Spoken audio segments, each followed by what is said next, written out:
喂，老友記，坐低飲杯茶，聽我同你講句真心話，你哋有冇發覺呢排成日聽到啲70、80歲嘅老坑公，晚景淒涼，孤零零一個人住，啲仔女唔理佢，身邊連個斟茶遞水嘅人都冇，好多人話，哎呀，人老咗，身體差，就係咁上下架啦，冇得怨。但係你哋信唔信呢個世界有報應呢樣嘢？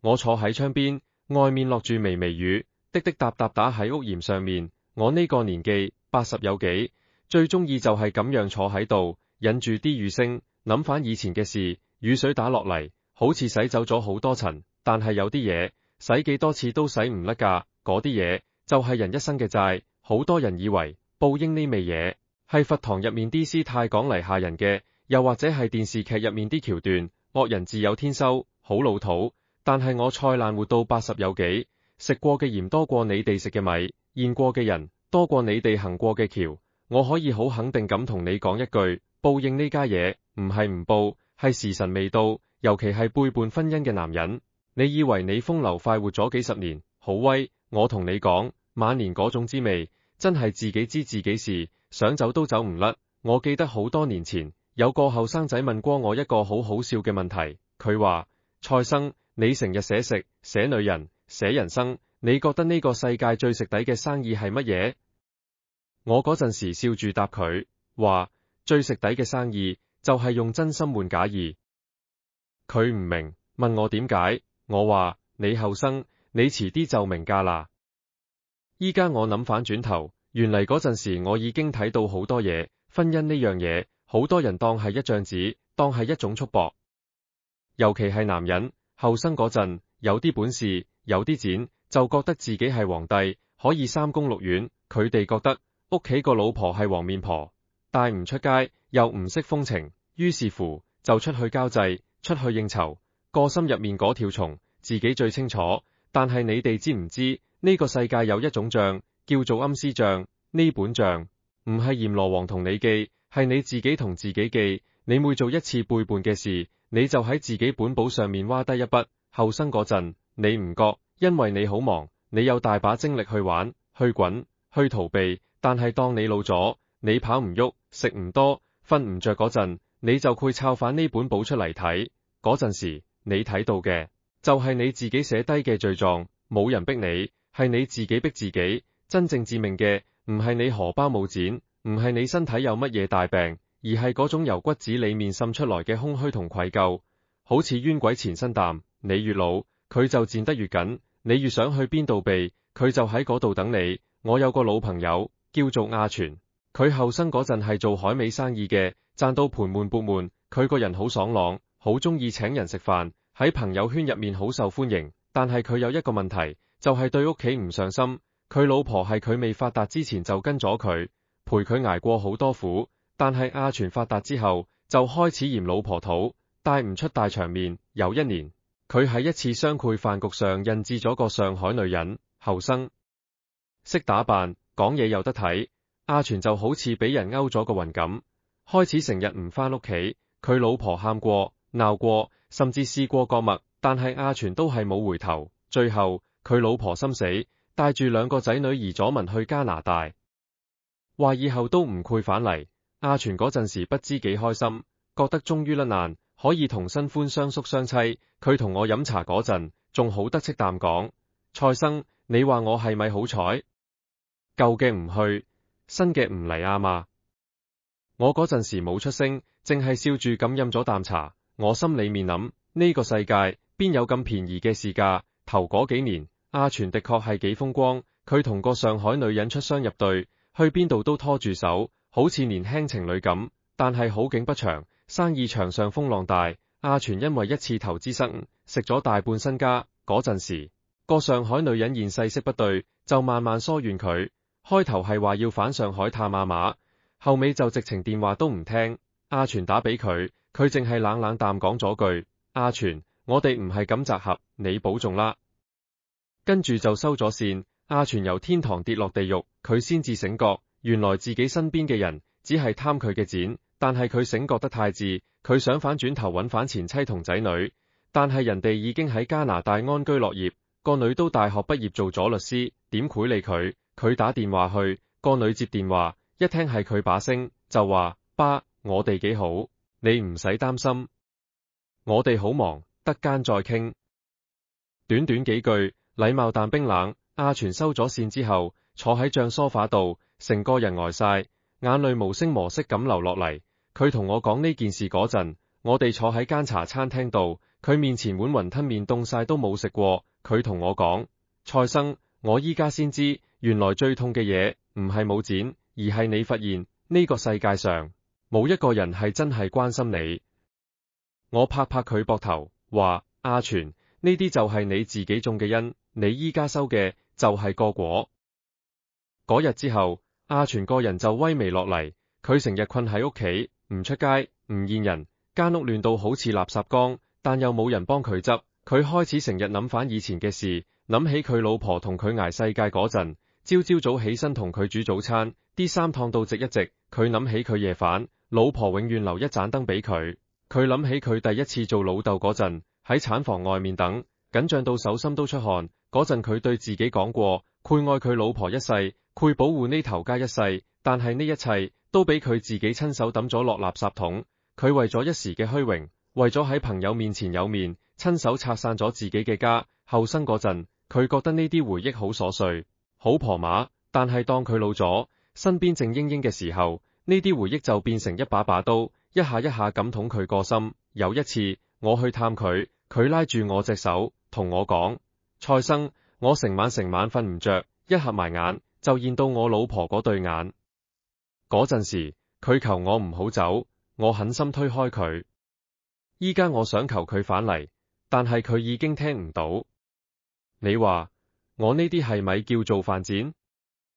我望住佢，冇出聲。呢個世界有好多事係冇得翻轉頭㗎。你以為你可以玩完一輪之後，返到屋企仲有人等你，仲有飯熱住等你食，但係你錯啦。人心係肉做㗎，你捅咗一刀，就算個傷口好返，都會留低一條疤。你背叛嘅唔止係婚姻，你背叛嘅係一個人對你嘅信任，係一個家嘅根基。你話阿全係咪一個好差嘅人？佢後生嗰陣對朋友好好，對生意夥伴好大方，但係唯獨對屋企，對最親嘅人，佢最殘忍。結果呢，佢晚景淒涼，孤獨終老，呢個就係佢嘅報應。所以老友記，你哋唔好以為我講嘅嘢係老土，係封建。我蔡瀾行過萬里路，食過麥家飯，見過嘅人多到你哋想象唔到。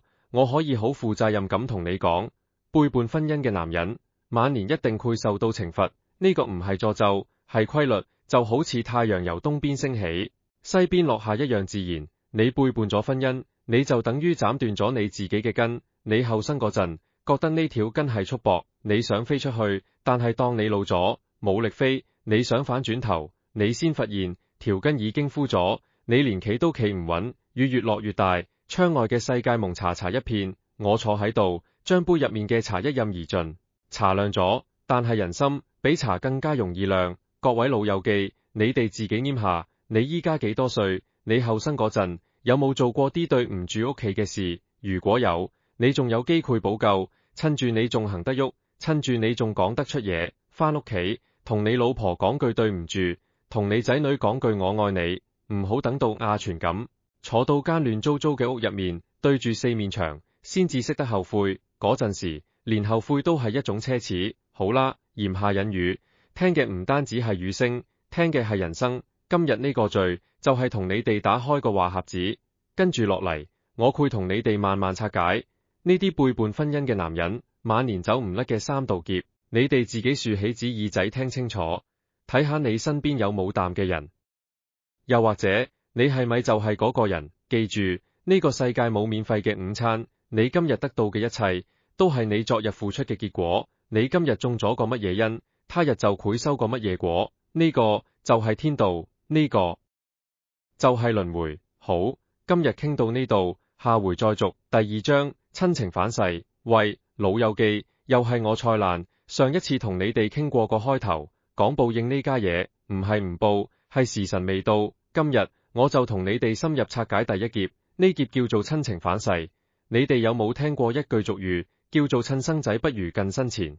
好多老人家成日掛喺嘴邊，話錢最實際，仔女都信唔過。但係我同你講，呢句話係啲冇仔女你嘅老人家講嚟自己呃自己㗎。你後生嗰陣種咗啲乜嘢因，老咗就收翻啲乜嘢果。你種咗個苦瓜，就唔好妄想收到個蜜棗。好多人以為仔女永遠都係你嘅仔女，血溶於水，點都斬唔斷。錯，大立特錯。親情呢樣嘢係要你用時間去浸，用陪伴去換，用真心去養㗎。你以為你捐咗一粒精子出嚟，你就永遠係人哋老豆？我同你講，呢個世界冇咁便宜嘅事。你後生嗰陣覺得屋企個黃面婆唔識打扮，日日就係識得同你講米貴，好鬼煩。於是你出去交際，出去應酬，話係為頭家搏殺，其實心入面嗰條蟲你自己知。我見過一個老友叫阿強，後生嗰陣係做運輸生意嘅，揾到幾文錢就喺深圳包咗個二奶。佢覺得佢好有本事，可以養兩家。個正印老婆喊過鬧過，最後心死，帶住兩個仔女走咗。阿強當時不知幾開心，覺得終於甩難，同二奶相宿相棲，不知幾爽。頭10年係幾風流嘅，佢同個二奶日日飲飲食食，去旅行買名牌，不知幾寫意。佢完全忘記咗自己喺香港仲有頭家，忘記咗自己有兩個仔女要養，忘記咗自己對一個女人許下過嘅承諾。佢覺得呢個就係人生，呢個就係男人應有嘅生活。但係呢，人一過60歲，身體開始有毛病，腰椎間盤突出，行路都扯住痛。嗰陣時，二奶見佢揾錢能力差咗，使錢又大手大腳，就開始面咗咗。開頭係嫌佢俾嘅家用少，後尾係話佢周身病痛好麻煩，再後尾直情係揾個借口，話要返鄉下湊孫，走埋添。好啦，依家阿強一個人住喺間亂糟糟嘅屋入面，佢想打電話俾個大仔，個仔一聽係佢把聲，就話：爸，我好忙，得間再傾。跟住就收咗線，打俾個女，個女就話：爸，我要湊細路，唔得間過去睇你，你自己買啲好嘢食啦。你話呢啲說話聽起嚟係關心，但你係個老人家，你聽到嘅係乜嘢？你聽到嘅係隔膜，係陌生，係一種禮貌而冰冷嘅拒絕。佢後生以為有錢就大晒，覺得仔女唔使理，有媽咪教就得，但係佢唔明白仔女嘅成長係需要有爸爸呢個角色喺度嘅。佢缺席咗仔女最重要嘅青少年時期，家長會佢冇去過，病咗佢冇理過，連考大學佢都係淨係識得問考第幾而唔會問辛唔辛苦。依家佢老啦，想用老豆呢個身份去換返一啲關懷，你話憑乜嘢呢？我記得有一次阿強同我傾偈，佢講到眼濕濕，佢話有一次佢行過一間小學，見到個老豆拖住個女隻手過馬路，個女笑得好開心，同個老豆講學校入面發生嘅事。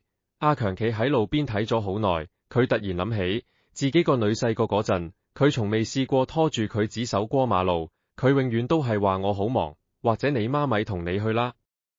佢覺得呢啲係小事，但係原來對細路仔嚟講，呢啲就係佢哋成個童年。佢同我講：蔡生，我後生嗰陣以為俾錢就係愛，我以為我每個月俾家用，我就係一個盡責嘅爸爸。但係我依家先知，原來我個女需要嘅唔係錢，係我嘅時間，係我嘅關心，係我喺佢身邊。但我一樣都冇俾過佢。呢種親情嘅反噬係好陰濕㗎，佢唔會鬧你，唔會打你，但係佢用一種冷冰冰嘅態度，將你隔離喺佢哋嘅生活之外。你過節想去食餐飯，佢哋會歡迎你，但係你感覺你自己好似一個疏遠嘅親戚，而唔係至親嘅爸爸。你坐喺度，忍住佢哋講自己嘅事，你答唔到嘴，因為嗰啲生活入面嘅細節，冇一樣同你有關係。阿強個仔結婚嗰陣，有請佢去飲，佢好開心，特登買咗套新西裝，封咗個大利是。但係去到婚宴現場，佢發現佢被安排坐喺最角落嗰張台，同啲遠房親戚坐埋一齊。個仔上台致辭，多謝媽咪，多謝外父外母，多謝兄弟姊妹，唯獨冇提到佢。阿強坐喺度，手震震咁夾起嚿乳豬，放入口，食唔出味道。佢望住台上個仔春風滿面，突然覺得嗰個後生仔好似唔係佢個仔，係一個陌生人。婚宴之後，阿強行出酒樓，一個人企喺街邊等巴士。嗰晚好凍，佢冇着夠衫，但係佢冇叫車，就係企喺度等。佢話俾我知，佢嗰陣時好想喊，但係喊唔出。佢覺得自己係一個失敗者，一個被自己屋企人遺棄嘅失敗者。你話呢啲係咪報應？我話係，但係呢種報應唔係天降嘅災禍，係你自己一手造成嘅後果。你後生嗰陣點樣對待你嘅屋企人，你老咗，你嘅屋企人就點樣對待你。呢個世界公平到得人驚。阿強依家每日嘅生活就係朝早起身煮個公仔麵，然後坐喺張梳化度睇電視，電視播乜嘢，佢其實唔係好睇得入腦，佢淨係想要啲聲音，等人覺得間屋冇咁靜。到夜晚，佢會執返啲舊相簿出嚟睇，相簿入面有佢後生時嘅意氣風發，有佢同朋友飲酒作樂嘅歡樂時光，但係唯獨冇幾張係同仔女一齊影嘅，佢先至發現，原來佢同仔女之間連一張似樣嘅全家福都冇。佢同我講，蔡生，我依家先至明乜嘢叫做樹欲靜而風不止，子欲養而親不待。但係我個情況係調轉，係親欲養而子不待。我想對佢哋好，但係佢哋已經唔需要我。我呢個老豆對佢哋嚟講，淨係一個名，一個親夫，而唔係一個真係有血有肉嘅人。呢個就係第一劫，親情反噬。你以為你唔使付出就可以坐享其成，有一個孝順仔女喺身邊照顧你終老。我同你講，呢個世界冇咁大隻蛤乸隨街跳，感情呢家嘢係銀行入面嘅存款，你後生嗰陣存幾多，老咗你先可以提幾多。你後生一毫子都唔存，老咗想提款，銀行會俾你提咩？所以各位老友記，如果你仲有仔女，仲有家庭，好好珍惜，唔好等到佢哋對你心淡，你先至嚟後悔。你後生嗰陣陪佢哋行嘅每一步，老咗都會變成你行路嘅拐杖。你今日種下嘅每一個關懷，他日都會變成你床頭嘅一杯暖水。親情呢樣嘢係你人生最後嘅一道防線，你背叛咗婚姻，就等於親手拆咗呢道防線。到你老弱病殘嗰陣，你就赤裸裸咁企喺度，任風吹雨打，冇人理你。呢個就係代價。第3章，納夠細心。好啦，老友記，上一集講完親情反噬，你哋聽完個心係咪有啲揦住？今日我哋再行多一步，傾第二劫。呢劫比第一劫更加陰毒，更加攞命。佢唔會喺出面攻擊你，佢會由你個心入面住起，慢慢啖食你啲骨，飲你啲血。呢劫叫做內疚細心。好多人以為背叛婚姻嘅男人都係鐵石心腸，冇感情嘅，佢哋覺得呢啲男人夠膽做得出，就預咗承受，點會識得內疚？我同你講，大逆特錯。後生嗰陣，你玩得癲，飲得醉，身邊有硬，你當然唔會覺得有咩嘢。但係當你活到70、80歲，你個人開始靜落嚟，冇晒年輕時嘅意氣風發，冇晒啲酒肉朋友，你剩低嘅就係你自己嗰個腦。嗰陣時，回憶就會好似洪水猛獸淡沖返嚟，你唔係淨係諗起嗰啲風流韻事，你反而會成日抄返幾十年前嘅舊事出嚟諗。你會諗起嗰陣時，你老婆同你挨世界，朝早起身同你煮早餐，你件襯衫永遠都燙到直一直。你會諗起你夜飯，佢永遠都留一盞燈俾你。你會諗起佢第一次生仔嗰陣，痛到塊面都白晒。你喺產房外面等嗰陣，你係講過會愛佢一世，會保護佢哋母子一世噶。但係後來呢？後來你嫌佢囉嗦，嫌佢身材走樣，嫌佢唔懂風情。你為咗一時嘅快感，為咗喺朋友面前炫耀，你親手將呢啲嘢全部抌晒。後生嗰陣，你覺得呢啲回憶好瑣碎，好麻煩。但係當你老咗，身邊靜英英嘅時候，呢啲回憶就會變成一把把刀，一下咁捅你。我識得一個退咗休嘅校長，姓鄭，斯斯文文，學識好好。後生嗰陣因為工作關係，同個後生女老師有路，搞到同老婆離婚。佢同前妻其實感情好深，但係嗰陣時鬼迷心竅。佢同我講過，佢同前妻係大學同學，兩個人一齊讀書，一齊畢業，一齊挨過最窮嘅日子。佢前妻為咗支持佢考校長，放棄咗自己嘅進修機會，留喺屋企湊仔。佢應承過前妻，話等到佢事業有成，就會好好報答佢，帶佢去環遊世界。但係陳校長事業有成之後，佢報答嘅方式就係揾咗個後生女老師。佢同前妻提出離婚嗰陣，前妻冇喊冇鬧，淨係望住佢，問咗一句：你記得你應承過我啲乜嘢？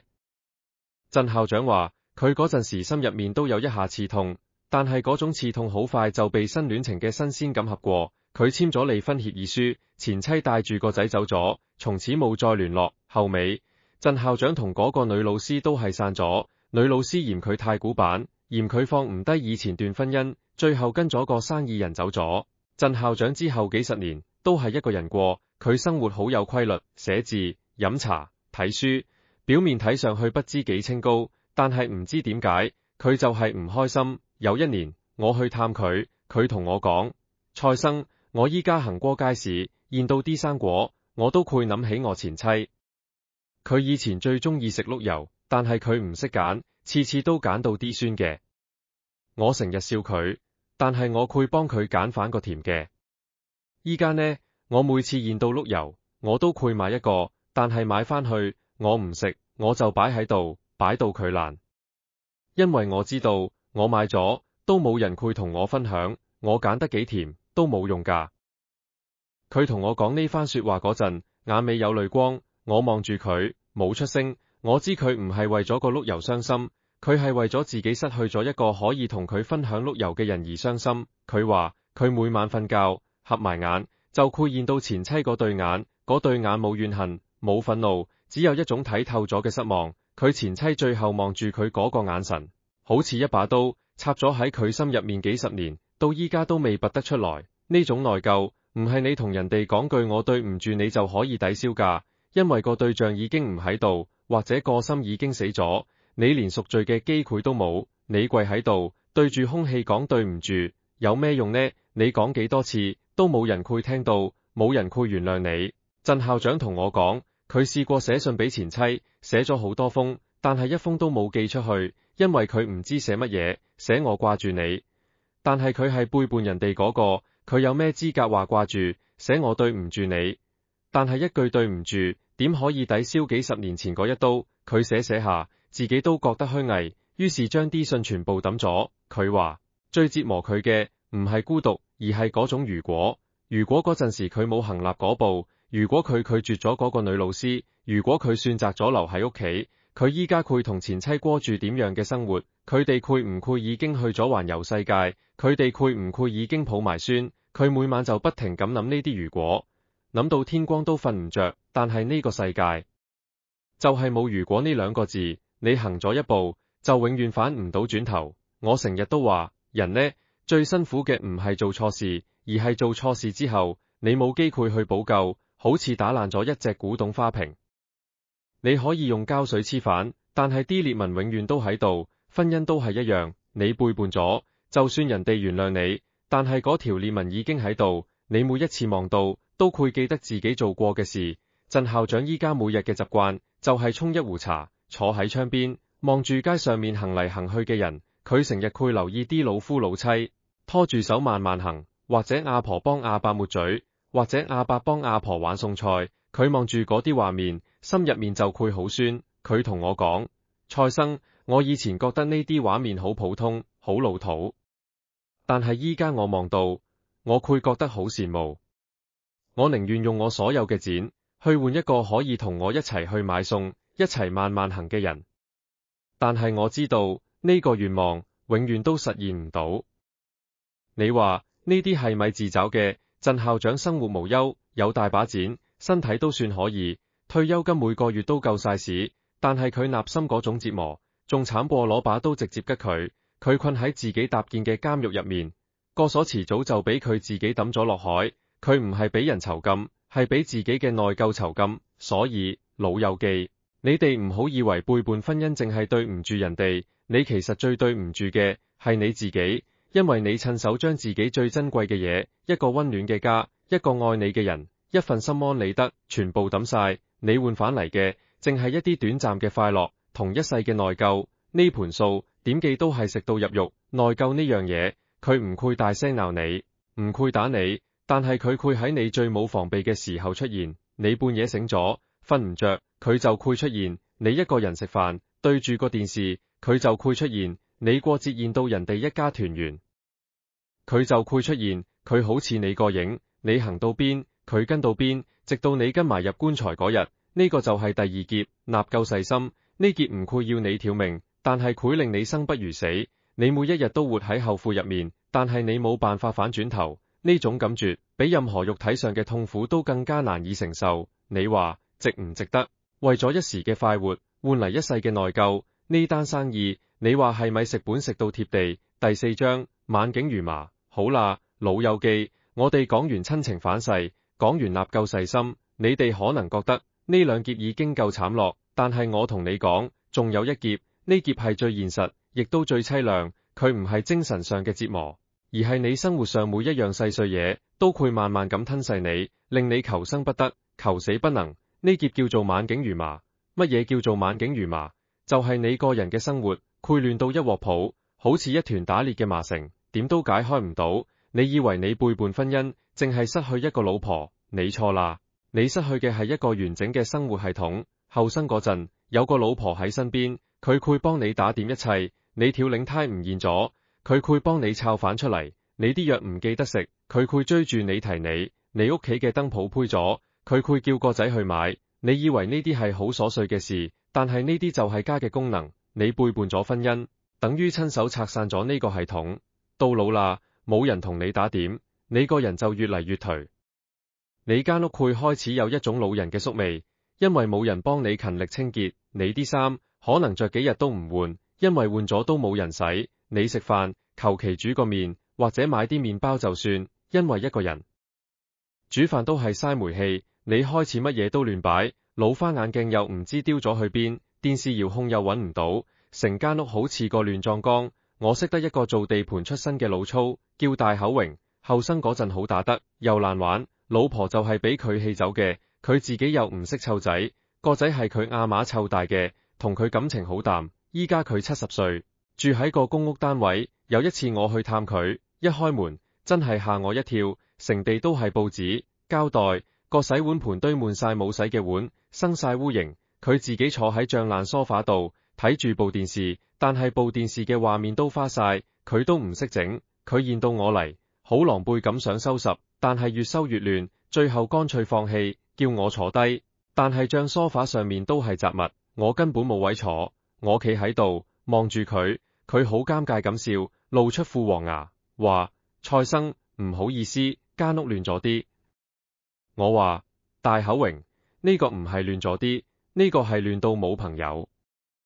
佢苦笑，冇出聲。佢同我講，佢依家最怕就係病，因為病咗都冇人照顧，要自己撐起身去睇醫生。有次佢感冒發高燒，成個人軟晒，想飲水都冇力去斟。佢喺帳床度瞓咗2日，淨係食咗幾塊餅乾，飲咗幾啖凍水。佢話：蔡生，我嗰陣時諗，如果我死咗，可能都要等到發臭先至有人發現。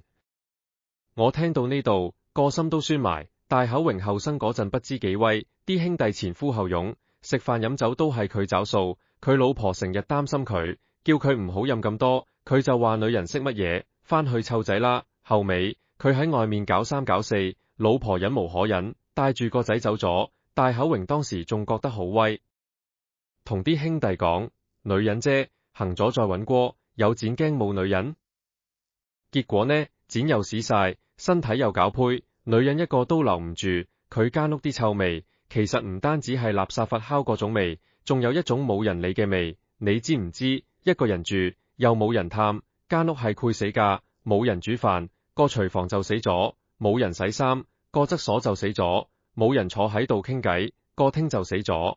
成間屋好似一間空殼，入面住咗一具仲識得呼吸嘅行屍走肉。大口榮同我講，佢最難過嘅時刻係過年嗰陣。以前有頭家，過年會買年花，會整蘿卜糕，會一家人坐埋食團年飯。依家呢，佢過年就求其買2盒冰凍點心，擺入微波爐叮熱就當係團年。佢話：蔡生，我望住個微波爐叮一聲，打開門，拎出盒燒肉，我一個人坐喺飯台度食，嗰種感覺仲淒涼過唔食。你話呢啲係咪就係晚景淒涼？呢啲唔係電影橋段，係真實發生喺我哋身邊嘅事。大口榮後生嗰陣，以為男人最緊要係威風，最緊要係有面，但係佢依家70歲，佢最想要嘅唔係面，而係一碗熱飯，一間企理嘅屋，一個會同佢講你返嚟啦嘅人。但係呢啲嘢，佢已經冇晒。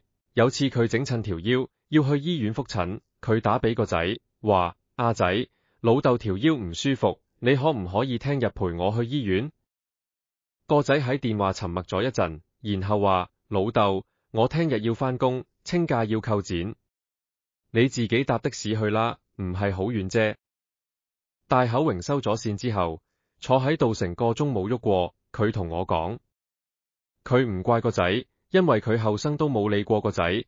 個仔病咗都係媽咪湊去睇醫生，佢淨係識得俾錢。依家個仔用反同一招對待佢，佢有乜嘢好怨？呢種晚景就好似一團亂麻。你後生嗰陣以為斬斷婚姻呢條繩你就自由，但係你唔知道呢條繩係連住你生活嘅每一個部分。你斬斷佢，你嘅生活就散晒。你啲衫冇人洗，你啲飯冇人煮，你間屋冇人執，你病咗冇人知。你以為你得到自由，其實你得到嘅係一鋪更亂嘅殘局。大口榮依家每日最期待嘅事就係朝早落到樓下去茶餐廳食個早餐，因為得嗰個時候有人會同佢講早晨，有人會問佢今日食啲乜嘢，有人會放低一杯熱奶茶喺佢面前。雖然嗰啲係茶餐廳伙計，係職業性嘅問候，但係對大口榮嚟講，嗰幾句說話就係佢成日唯一聽到嘅人聲。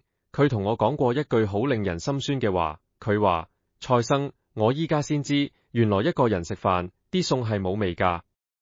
你煮得幾好，都係冇味，因為冇人同你撐食，冇人話你煮得鹹，冇人夾餸俾你，你食乜嘢都係一個味，就係寂寞嘅味。你話背叛婚姻嘅男人晚年會點？就係咁樣，佢哋以為自己好醒，以為自己玩轉咗個世界，但係到頭來，佢哋連最基本嘅生活都搞唔掂。佢哋以為可以靠剪解決一切，但係剪買唔到一碗有人陪你食嘅飯，買唔到一間有人氣嘅屋，買唔到一個你病咗攰緊脹你嘅人。呢個就係第三劫，晚景如麻。呢劫唔會一下攞你命，但係會逐樣逐樣慢慢收你皮。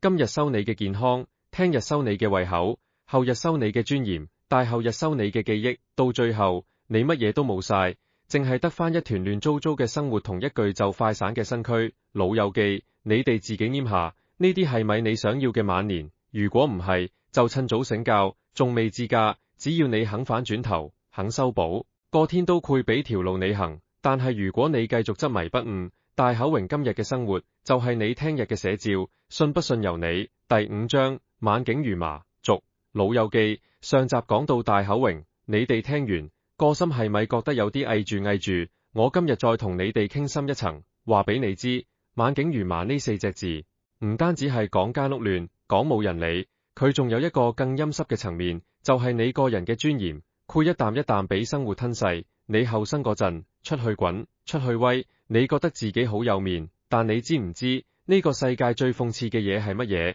就係你後生用尊嚴去換快活，老咗之後你要用更淨嘅尊嚴去換一啖飯食。大口榮有次同我傾偈，佢講咗一件事，我聽完之後成晚瞓唔着。佢話有一日佢行過街市，見到有個阿婆肉菜心，啲菜心好淨，5蚊一斤，佢想買1斤，但係抄晒全身得4蚊幾。佢企喺個檔口前面好耐，最後同個阿婆講：阿婆，我差幾毫子，你喐唔喐？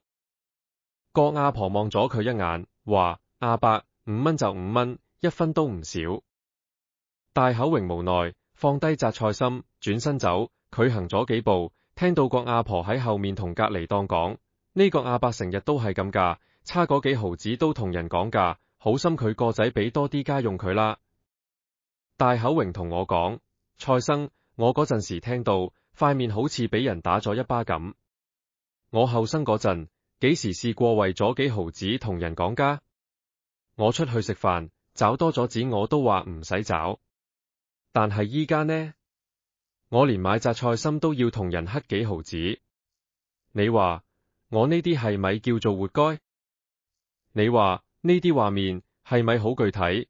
一個曾經叱咤風雲嘅地盤佬，後生嗰陣不知幾多兄弟跟佢搵食，飲茶食飯都係佢找數，不知幾有面。但係到老，佢為咗幾毫子企喺街市度同人講價，仲要俾人背後嘲笑。呢種屈辱唔係外人俾佢，係生活本身俾佢。我仲見過一個更淒涼嘅個案，個老友叫阿財，後生嗰陣做製衣陰，賺到錢就北上包二奶，搞到同老婆離婚，佢老婆帶住個女走咗，從此冇聯絡。阿財後尾生意失敗，二奶又走埋，佢一個人返香港，租咗個板間房住。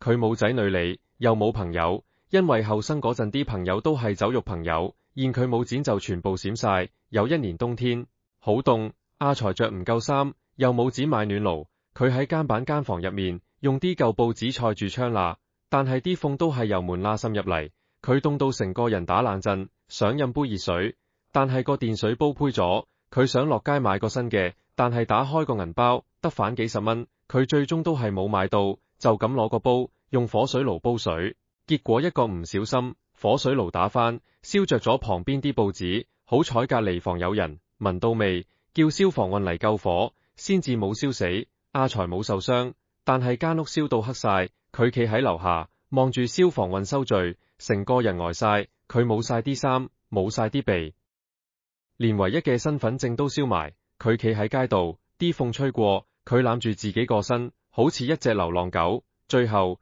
佢要去揾社會福利處求助，要瞓臨時收容中心。你話呢啲係咪報應？我話係，但係報應唔係天降大火，係你後生種落嘅因，慢慢結果。你背叛婚姻，拆散頭家，你嘅仔女同你斷絕關係，你生意失敗，朋友走晒，你老咗，冇人理，冇人幫，你連最基本嘅生活都擁持唔到。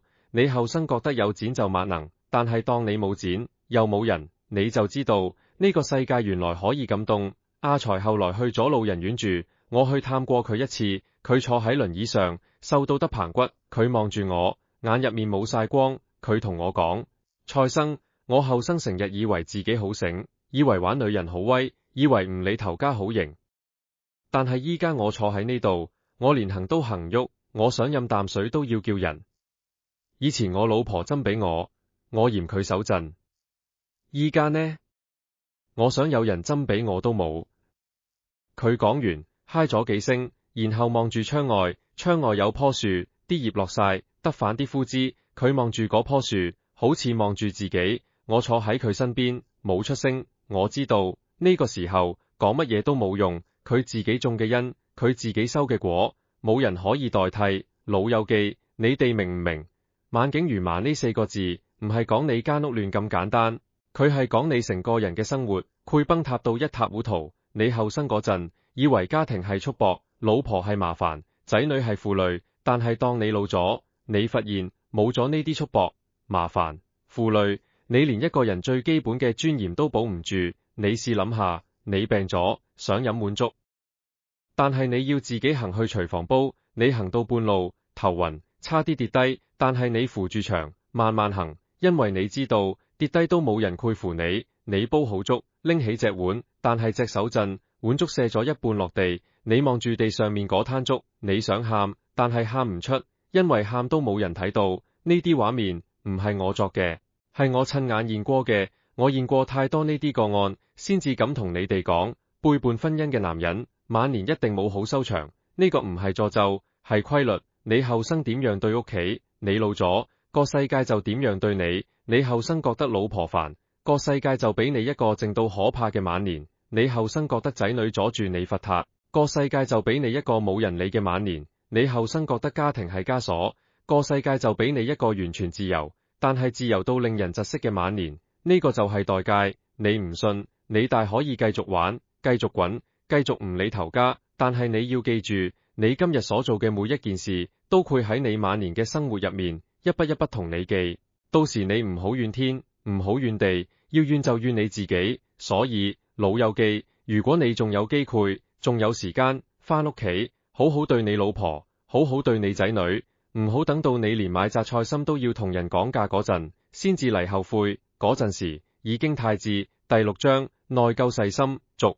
老友記，上一集我哋傾完晚景如麻，你哋可能覺得生活上嘅狼狽已經夠慘，但係我今日要同你哋講，狼狽只係表面，真正喺入面咬你嘅係第2劫嗰種內疚，佢會越老越深，越深越痛，好似條蛀蟲咁，由你心入面慢慢咬出嚟，咬到你成個人空心。我之前講過鄭校長，佢表面斯文，生活規律，但係佢嘅納垢每日都喺度折磨緊佢。我今日再同你哋講多啲佢嘅事，等你知道呢種內疚有幾陰毒。鄭校長退休之後，搬咗去新界一間村屋住，貪嗰度靜，佢以為靜就可以避開啲煩惱，但係佢錯啦。靜反而令啲回憶更加清楚。佢間屋好整潔，所有嘢都擺到井井有條，但係佢話俾我知，佢每晚瞓覺之前都要將間屋行勻一次，將每一件物件擺好，將每一隻杯抹乾淨。佢做呢啲嘢嘅時候，個腦入面就會不停咁轉，轉嘅都係以前嘅事。佢話佢最怕就係夜晚，因為日頭有陽光、有人聲、有電視聲，佢可以分散注意力。但係一到夜晚，周圍靜晒，佢瞓喺帳床度，合埋眼，嗰啲畫面就會衝上嚟。佢會諗起前妻同佢一齊住嗰陣，間屋係點樣嘅。前妻中意喺窗台擺幾盆花，日日淋水。